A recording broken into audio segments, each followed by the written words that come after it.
Holidays-nale, adu namma GT Holidays da. GT Holidays, South India's #1 travel brand. You know you are special when you're with GT Holidays. 75 நாட்களுக்கு மேலாக போராடி வரும் தூய்மை பணியாளர்கள் அடுத்த கட்டமாக முதலமைச்சரை சந்தித்து மனு அளிக்க உள்ளதாக உழைப்போர் உரிமை இயக்கத்தின் தலைவர் பாரதி தெரிவித்தார். அவருடன் நமது செய்தியாளர் லட்சுமணன் பழனி நடத்திய கலந்துரையாடலை தற்பொழுது பார்க்கலாம். சென்னை புறநகர் பகுதிகளான மண்டலம் 5 மற்றும் 6 இருக்கக்கூடிய 1000க்கும் மேற்பட்ட தூய்மை பணியாளர்கள் கடந்த 75 நாட்களுக்கு மேலாக பல்வேறு கோரிக்கைகள் முன்வைத்து போராட்டத்தில் ஈடுபட்டு வருகின்றனர். இதுவரைக்கும் போராடியும் தூய்மை பணியாளர்களுக்கு எந்த ஒரு நிரந்தர தீர்வும் எட்டப்படவில்லை என இன்று மாநகராட்சி அலுவலகம் முன்பு செல்லும் பொழுது தூய்மை பணியாளர்கள் வலுக்கட்டாயமாக கைது செய்யப்பட்டு தொடர் நடவடிக்கைகள் மேற்கொண்டு வருகின்றனர். மேலும் அடுத்த கட்ட நடவடிக்கையாக தூய்மை பணியாளர்களின் நிலை என்பது குறித்து பேசுவதற்காக உழைப்போர் உரிமை இயக்கம் சார்பாக தலைவர் பாரதி நம்மிடம் அவரிடம் கேட்டு தெரிஞ்சுக்கலாம். சார் வணக்கம். இப்போ உழைப்போர் உரிமை இயக்கம் சார்பாக நல்ல நடவடிக்கை எடுத்துகிட்டு வரீங்க. தூய்மை பணியாளருக்கு இது வரைக்குமே ஒரு தீர்வும் கிடைக்கல சார். என்ன காரணம் நினைக்கிறீங்க ஃபர்ஸ்ட் இதை பற்றி? இல்லை, அரசாங்கம் இவங்களை அப்படியே விட்டுடணும்னு நினைக்கிறாங்க. இவங்களை கண்டுக்க கூடாது. ராம்கீக்கு கான்ட்ராக்டருக்கு அடிமையாக போனால் போதும். இவங்க கடந்த கால சர்வீஸ் எப்படி இருக்கணுன்றதை பற்றி யோசிக்கல. இந்த ஜனங்கள்லாம் உழைச்சாங்க. தேர்தல் கொடுத்த வாக்குறுதியை பற்றியும் யோசிக்கல. அப்படின்னா குறிப்பாக சமூக நீதி சமத்துவத்துக்கு எதிராக இருந்து சனாதன சிந்தனையோட தீண்டாமை சிந்தனையோட இன்றைக்கி செயல்பட்டு இருக்காங்கன்ற மாதிரி நாங்கள் பார்க்குறோம். சார், இப்போது எப்போ மனு கொடுத்துக்கு போனாலுமே மாநகராட்சி ஆஃபீஸில் கைது நடவடிக்கை தான் பண்ணுறாங்க. இங்கே மட்டும் இல்லாத எல்லா இடத்துலையுமே இப்போ சட்டமன்ற அலுவலகம் சென்றாலும் சரி, இந்த நாடாளுமன்ற உறுப்பினர் எங்கே ஒரு மனு கொடுத்தாலுமே கைது நடவடிக்கை தான் மேற்கொள்கிறாங்க. அவர் கோரிக்கையும் கேட்காம கைது நடவடிக்கை மேற்கொள்கிறாங்க. இதுக்கு என்ன காரணம் நினைக்கிறீங்க? முதல்ல இன்றைக்கி 234 எம்எல்ஏக்களையும் பார்த்து சட்டமன்ற கூட்டத்தொடர் நடக்கிறதுனால நீங்கள் எங்களுக்காக கோரிக்கை எழுப்புங்க, எங்கள் கோரிக்கை எழுப்புங்க, முதலமைச்சர் சொன்னதை நிறைவேற்ற சொல்லுங்கள், அவர் கொடுத்து வாக்குறுதி நிறைவேற்ற சொல்லுங்கன்னு தான் போனாங்க. ஆனால் உள்ளே அனுமதிக்காமல் ரோட்டில் வச்சு கைது செஞ்சு கூட்டு போயிட்டாங்க. கைது செஞ்சு கூட்டு போகிறது மட்டும் இல்லை, ஆலந்தூரில் மண்டபத்தில் காமராஜர் மண்டபம்ன்ற மண்டபத்துக்கு 3 மணி நேரம் உள்ளே சேர்க்காமல் பெண்களை தண்ணியும் கொடுக்காமல் பாத்ரூமுக்கு கூட்டு போகாமல் காவல்துறை வாசல்லே வச்சு வண்டியிலே வச்சு இவங்களை அச்சுறுத்தி ஒரு துன்புறுத்தல் நடவடிக்கையோடு வச்சு பண்ணுறாங்க. இன்றைக்கி கார்ப்பரேஷனில் இன்றைக்கி மழை காலம் இருக்குது, நாங்கள் ஜனங்களை காப்பாற்றுற வேலைக்கு வரோம், எங்களுக்கு வேலை கொடுங்க அப்படின்னு மேயருக்கும் கமிஷனருக்கும் மனு கொடுக்க வந்தால் கேட்ட முடிகிறாங்க. அப்போது மனிதர்கள் விலங்கினத்துக்கு எதிராக நாய் வரக்கூடாது, பூனை வரக்கூடாது, மாடு வரக்கூடாது, வேறு எதுவும் வரக்கூடாதுன்னு கேட்ட முடியப்போம். ஜென்ரலாக இல்லை நமக்கு பிடிக்காதவங்க யாரும் வரக்கூடாதுன்னு தான் கேட்ட முடியப்போம். ஆனால் இதில் வேலை செஞ்ச தூய்மை பணியாளர்கள் நாங்கள் மனு கொடுக்க போனால் நீ கதவை ரெண்டுத்தையும் சாத்திக்கிட்டு உள்ளே போன தொழிலாளிகளையும் பெண் தொழிலாளிகளையும் தள்ளி விட்டு நீங்கள் மோசமான அநாகரிகமான சூழல் நடந்திருக்காங்க. அப்படின்னா சென்னை கார்ப்பரேஷன் மண்டலம் தூய்மை பணியாளர் உள்ள நுழையதுக்குன்னா இடம் இல்லை.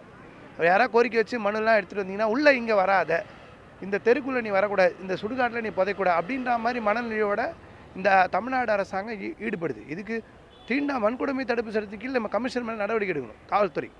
அதுக்கு பதிலாக இவங்களை கைது செஞ்சு ஒரு நாள் வழக்கு போட்டுகிட்டே இருக்காங்க. அதுவும் பல்வேறு பொய் வழக்குகள் தொடர்ந்து போட்டுக்கிட்டே இருக்காங்க.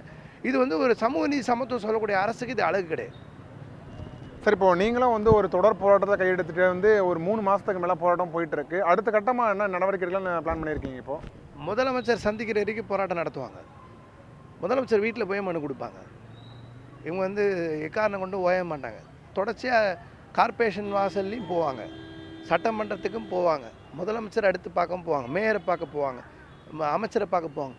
எங்களுக்கு தீர்வு கண்டு முதலமைச்சர் அவர்கள் பேச்சுவார்த்தை நடத்தி தீர்வு காண்ற வரைக்கும் தொழிலாளர்கள் தொடர்ந்து சந்தித்து மனு கொடுத்து கோரிக்கையை நிறைவேற்ற வரைக்கும் அவங்ககிட்ட கேட்டுக்கிட்டே இருப்பாங்க. தொடர்ந்து பார்க்க போயிட்டே இருப்பாங்க, கோரிக்கை வச்சுட்டே இருப்பாங்க. அவங்க அரெஸ்ட் பண்ணட்டும், ஜெயிலில் போய் வச்சா ஜெயிலையும் போய் கால வரையற்ற உண்ணாநிலை போராட்டம் நடத்துவாங்க.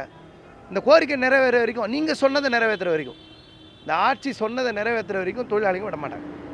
சார், இப்போது ஒரு 3 மாதமாக போயிட்டுருக்கு. இப்போ அடுத்து கண்டினியூ ஆகும்னு சொல்லியிருக்கீங்க. இப்போ தூய்மை பணியாளர் வாழ்வாதாரம் எப்படி சார் இப்போ ரன் பண்ணுறது? அவங்க ரொம்ப கஷ்டம் சார். எல்லோரும் கடனில் இருக்காங்க, வறுமையில் இருக்காங்க.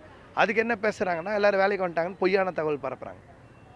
நாங்கள் கடந்த வாரம் 1316 பேருக்கு மனு கொடுத்துருக்கோம். 1953 பேரில் நாங்கள் இங்கே தான் இருக்கோம், வேலை கேட்குறோம் கொள்கிறோம். ஆனால் 400 பேர் வேலைக்கு வராத மாதிரி ஒரு பொய் சொல்கிறாங்க. அப்போ வாழ்வாதாரம் ரொம்ப மோசமாக இருக்குது. கந்து வட்டி கொடுமை ஆளானவங்க, டியூ கட்டுறவங்க, ஸ்கூல் ஃபீஸு, காலேஜ் ஃபீஸு சொல்லனா துன்பத்தில் இருக்காங்க. அதுக்கு என்ன பண்ணால் ராம்கீல போய் ஜாயின் பண்ணிக்கோ, அவங்கக்கிட்ட அடிமையாரு, கார்பரேஷனில் வேலை தர முடியும். அவங்க எங்கள் கடந்த கால சர்வீஸை நாங்கள் ஏன் விட்டு தரணும்? நான் கடந்த கால சர்வீஸை விட்டு தந்து நான் ஏன் தொழில் பழகுற ட்ரெயினியாக பயிற்சியாளராக வேலைக்கு போனோம்? என் கடந்த கால சர்வீஸை கொடுங்க, என் வேலையை கொடுங்க. இப்போ மாண்பு முதல்வர் இருக்காங்க, நாலுலேருந்தே நீங்கள் சட்டமன்றத்தில் கைது போடக்கூடாது, நீங்கள் போயிடுங்கன்னா அவர் என்ன மனநிலையில் இருப்பார்? இருக்கக்கூடிய கமிஷனர் உட்பட அரசு அதிகாரிகள் நாலுலேருந்து நீ கான்ட்ராக்ட் போயிடணும், இங்கே வேலை செய்யக்கூடாதுன்னு அவங்களாம் போயிடுவாங்களா? அப்போ இவங்களை மட்டும் கான்ட்ராக்ட் போக சொன்னால் அவங்க எப்படி ஏற்றுப்பாங்க? பசி, வறுமை, பட்னி, கொடுமையில் இருக்காங்க. ஒவ்வொரு நாளும் அழுகி சோகத்துலேயும் மன வருத்தத்தையும் உழண்டு போயிருக்காங்க. ரொம்ப கஷ்டத்தில் இருக்காங்க சார்.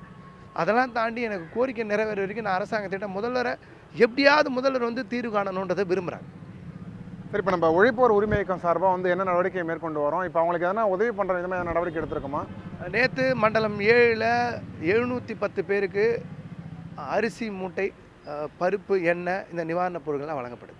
இன்றைக்கி மண்டலம் வந்து 6க்கு வழங்குறோம். அப்படின்னா கிட்டத்தட்ட ஒரு 25 லட்ச ரூபா மதிப்புடைய பொருட்களை தொழிலாளர்கள் அளித்து, எந்த ராம்கி மாதிரி முதலாளியோ கான்ட்ராக்டர்லாம் இல்லை, எந்த ஜனங்களுக்காக உழைச்சாங்களோ சென்னையில் இருக்கக்கூடிய தொழிலாளர்கள் அவர்கள் இந்த ஜனங்களுக்காக அரிசி மூட்டை மற்றது நிவாரணப் பொருட்கள்லாம் வந்து உழைப்போர் உரிமை சார்பில் LTVCAC சார்பில் இன்றைக்கி வழங்கிட்டு இருக்காங்க.